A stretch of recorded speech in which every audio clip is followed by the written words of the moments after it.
Hallo und willkommen zurück auf unserem Kanal. Ich bin Theresa, Deutsch-Muttersprachlerin und Deutschlehrerin und gemeinsam mit meiner Schwester und Kollegin Laura wollen wir dir mit diesem Video helfen, flüssiger und sicherer auf Deutsch zu sprechen, und zwar mit praktischen Übungen, die du sofort anwenden kannst. Wie machen wir das? Wir üben typische Fragen, Antworten und Reaktionen, die dir in alltäglichen Gesprächen begegnen können. Außerdem lernst du nützliche Ausdrücke und trainierst deine Aussprache durch Dialoge, die wir gemeinsam sprechen bzw. nachsprechen. Diese Übungen sind perfekt, um nicht nur deinen Wortschatz zu erweitern, sondern auch deine Sprechpraxis zu verbessern und dein Selbstvertrauen in Gesprächen zu stärken. Du lernst in diesem Unterricht praktische Ausdrücke für deine Sprachpraxis, typische Fragen und Antworten, die du leicht in echte Gespräche einbauen kannst, Reaktionen, die deine Gespräche lebendiger machen, nützliche Nomen-Verb-Verbindungen und wir machen 2 interaktive Dialogübungen. Einmal zum Zuhören und einmal zum Mitmachen. Thematisch dreht sich heute alles um das Thema Wochenende. Bist du bereit? Dann geht's los. Let's go! Lass uns zuerst mit einigen Wörtern und Ausdrücken starten, die du brauchst, um über dein Wochenende auf Deutsch zu sprechen. Ausschlafen. Ausschlafen. Ich stelle mir am Wochenende keinen Wecker. Ich werde endlich wieder so richtig ausschlafen. Schläfst du gerne aus oder bist du ein Frühaufsteher? Ausschlafen bedeutet also, dass man so lange schlafen kann, wie man möchte. Ohne Wecker und ohne Zeitdruck. Faulenzen. Faulenzen. Am Samstag mache ich gar nichts. Ich bleibe den ganzen Tag nur zu Hause auf dem Sofa und faulenze. Wenn ich frei habe, liebe ich es einfach zu faulenzen und nicht an die Arbeit zu denken. Faulenzen bedeutet, sich zu entspannen und nichts Produktives zu tun. Also zum Beispiel, indem du deine freie Zeit auf dem Sofa oder im Bett verbringst und einfach nichts tust. Du bist faul, du faulenzt. Ausgehen oder weggehen. Am Samstagabend gehe ich mit meinen Freunden aus. Wir wollen in eine Bar. Gehst du am Wochenende weg oder bleibst du lieber zu Hause? Ausgehen oder weggehen bedeutet, das Haus zu verlassen, um etwas zu tun. Meistens beziehen wir uns dabei auf den Abend. Wir gehen also weg, um uns abends mit Freunden in einer Bar zu treffen. Oder wir verabreden uns zum Tanzen, wir essen und so weiter. Die beiden Wörter ausgehen und weggehen haben die gleiche Bedeutung, wobei ausgehen etwas formeller ist und sich meistens auf elegantere Aktivitäten bezieht. Zum Beispiel ein schönes Abendessen in einem guten Restaurant. Wenn du dich mit Freunden in einer lockeren Runde auf ein Bier triffst, würde man eher weggehen verwenden. Etwas unternehmen. Unternehmen. Ich will nicht das ganze Wochenende zu Hause verbringen. Hast du Lust, etwas zu unternehmen? Vielleicht einen Ausflug oder einen Spaziergang? Wir haben noch keine Pläne, aber ich möchte unbedingt etwas Schönes mit der Familie unternehmen. Wenn wir etwas unternehmen, machen wir etwas. Es geht dabei um Freizeitaktivitäten, also in der Regel um schöne Dinge, wie einen Spaziergang, einen Besuch im Zoo, ein Ausflug in eine andere Stadt oder ein Besuch im Freizeitpark. Der Stubenhocker. Willst du wirklich den ganzen Tag zu Hause sitzen? Du bist wirklich ein Stubenhocker. Mein Bruder ist ein Stubenhocker. Er verlässt das Haus nur, wenn er muss.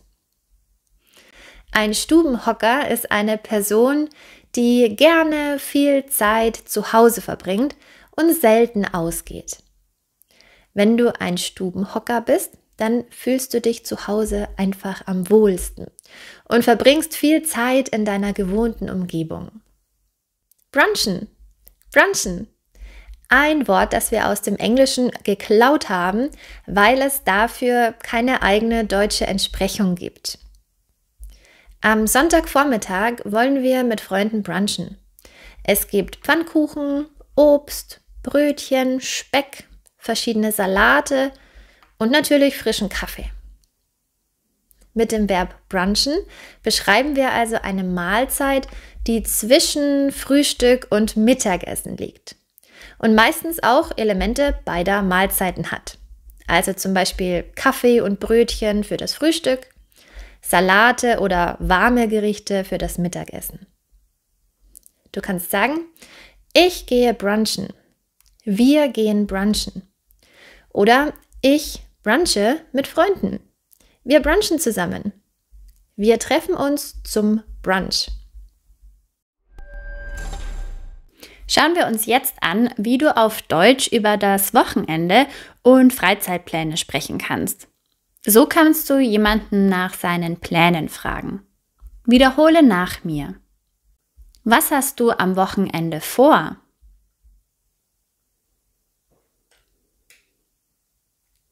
Hast du Pläne fürs Wochenende?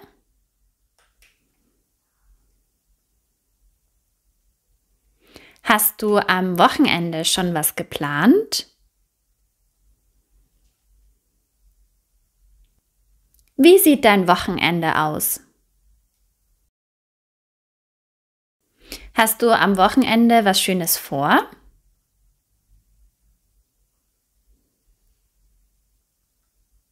Und so kannst du darauf reagieren. Das klingt interessant. Klingt gut. Das hört sich nach viel Spaß an.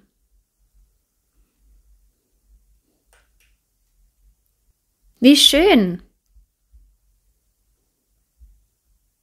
Das ist ja toll.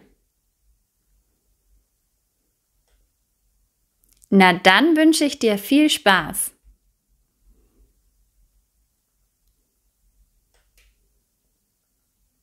Schönes Wochenende. Du kannst auch Interesse zeigen, indem du fragst, machst du das öfter?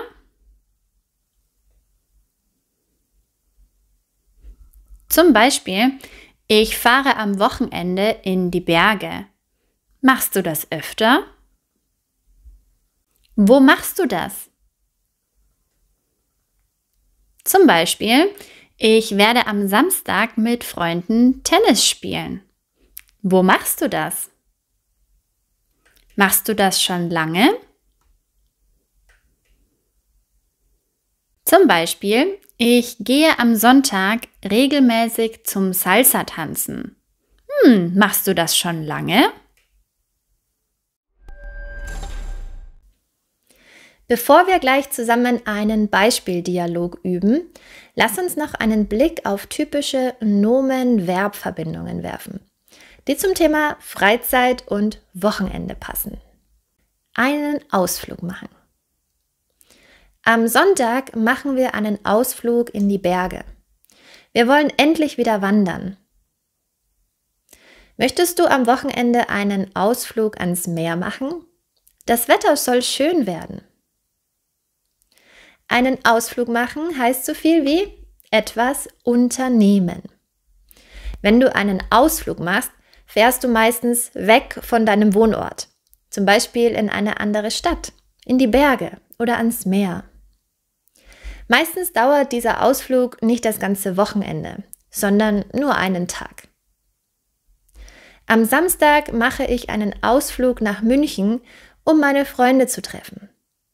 Am Sonntag bin ich wieder zu Hause. Zeit verbringen. Ich liebe es, am Wochenende Zeit mit meinen Freunden zu verbringen. Wir spielen oft Brettspiele zusammen oder kochen leckere Gerichte.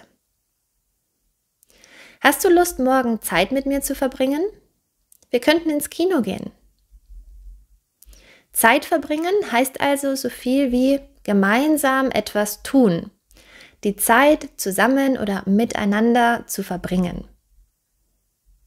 Ich verbringe viel Zeit mit meiner besten Freundin. Wir haben viel Zeit im Einkaufszentrum verbracht. Pläne schmieden. Wir haben gestern Pläne geschmiedet, den Sommer zusammen in Italien zu verbringen. Lass uns doch mal Pläne schmieden, was wir nächstes Wochenende unternehmen könnten. Pläne schmieden bedeutet so viel wie Pläne machen, also etwas planen. Hier siehst du übrigens einen Schmied, der Schmied. Wir schmieden einen Plan. Wir schmieden Pläne. Sich eine Pause gönnen. Nach dieser anstrengenden Woche gönne ich mir am Samstag endlich eine Pause und entspanne mich. Du arbeitest so viel, du solltest dir wirklich mal eine Pause gönnen. Sich eine Pause gönnen bedeutet, Zeit für Ruhe oder Entspannung einzuplanen. Wenn du dir etwas gönnst, dann belohnst du dich für etwas. Wenn du also viel gearbeitet hast, belohnst du dich mit einem Wochenende, an dem du nichts tust, außer dich zu entspannen. Du gönnst dir eine Pause. Die Ruhe genießen. Am liebsten genieße ich die Ruhe bei einer Tasse Tee auf dem Balkon. Nach einem stressigen Tag schalte ich einfach mein Handy aus und genieße die Ruhe. Genießen heißt ja, dass man etwas mit Freude tut. Du kannst einen Urlaub genießen, einen Abend mit Freunden genießen oder eben die Ruhe genießen. Lass uns jetzt zusammen üben. Du hörst jetzt einen Dialog, in dem wir über Wochenendpläne sprechen. Falls du die Untertitel aktiviert hast, schalte sie am besten aus und konzentriere dich nur auf das Gespräch. Hey Theresa, hast du am Wochenende schon was geplant? Eigentlich nicht viel. Ich wollte endlich mal richtig ausschlafen und einfach nur faulenzen. Die Woche war einfach so voll. Ich werde es mir also mit einem guten Buch gemütlich machen. Und du? Klingt gut. Ich werde am Sonntag mit ein paar Freunden brunchen gehen. Da freue ich mich schon total drauf. Das hört sich nach viel Spaß an. Ich bin eher der Stubenhocker, weißt du ja. Am liebsten bleibe ich daheim und genieße die Ruhe. Da hast du recht. Manchmal ist so ein entspanntes Wochenende genau das Richtige. Das stimmt. Na dann wünsche ich dir viel Spaß. Danke, dir auch ein schönes Wochenende. Wir hören jetzt das Gespräch noch einmal. Du kannst jetzt auch wieder in den Untertiteln mitlesen und schauen, ob du alles verstehst. Hey Theresa, hast du am Wochenende schon was geplant? Eigentlich nicht viel. Ich wollte endlich mal richtig ausschlafen und einfach nur faulenzen. Die Woche war einfach so voll. Ich werde es mir also mit einem guten Buch gemütlich machen. Und du? Klingt gut. Ich werde am Sonntag mit ein paar Freunden brunchen gehen. Da freue ich mich schon total drauf. Das hört sich nach viel Spaß an. Ich bin eher der Stubenhocker, weißt du ja. Am liebsten bleibe ich daheim und genieße die Ruhe. Da hast du recht. Manchmal ist so ein entspanntes Wochenende genau das Richtige. Das stimmt. Na dann wünsche ich dir viel Spaß. Danke, dir auch ein schönes Wochenende. Wenn wir das Gespräch jetzt ein drittes Mal hören, übernimmst du Lauras Rolle. Du sprichst also Lauras Text, sodass du den Dialog mit mir gemeinsam sprichst. Wenn dir das noch zu schnell geht, kein Problem, wiederhole diesen Schritt so oft, bis du im Originaltempo mitlesen kannst.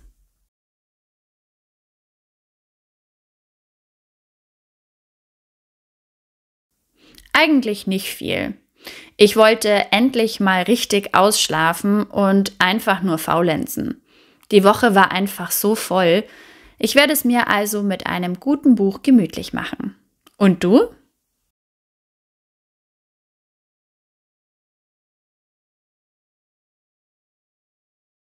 Das hört sich nach viel Spaß an.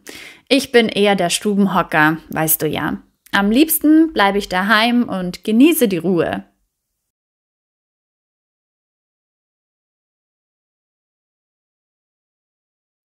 Das stimmt. Na dann wünsche ich dir viel Spaß.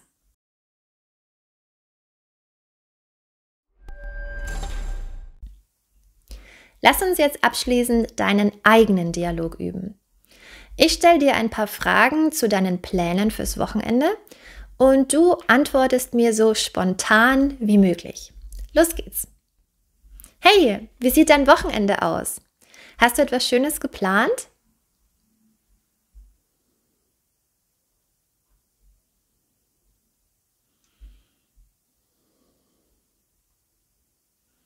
Das klingt ja interessant. Machst du das öfter?